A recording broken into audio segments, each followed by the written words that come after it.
C'était l'annonce que tous les Français attendaient hier soir à 20 h lorsqu'ils ont mis le journal de TF1, présenté par Gilles Boulot.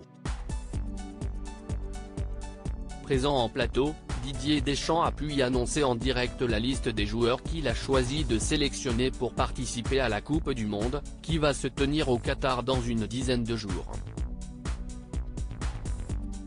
Le sélectionneur pouvait prendre jusqu'à 26 joueurs cette année, mais il a décidé d'en prendre 25. Si on retrouve sans surprise les stars de l'équipe, comme Kylian Mbappé ou Karim Benzema, il y a quelques noms qui n'étaient pas forcément attendus, comme celui de Jordan Verretou.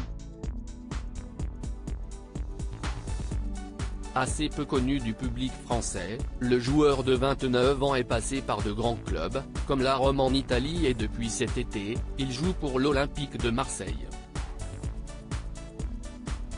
Aux côtés de Matteo Guendouzi, également appelé chez les Bleus, le joueur formé à Nantes a réussi un beau début et il a été récompensé hier par Didier Deschamps, qui a décidé de l'appeler pour faire partie de son groupe. Si d'autres joueurs sont restés sur le carreau, à l'image de Jonathan Klaus, le milieu de terrain est donc dans la liste et pour Daniel Riolo, si ce n'est pas une énorme surprise, il s'agit malgré tout d'un choix un peu surprenant. Il y a le cadeau, ça fait un petit moment que je l'attendais, il est quand même tombé dans l'émission l'Afterfoot où il intervient chaque soir de semaine, le journaliste en couple avec Géraldine Maillet est revenu sur ce choix du sélectionneur. Il y a le cadeau, ça fait un petit moment que je l'attendais, il est quand même tombé.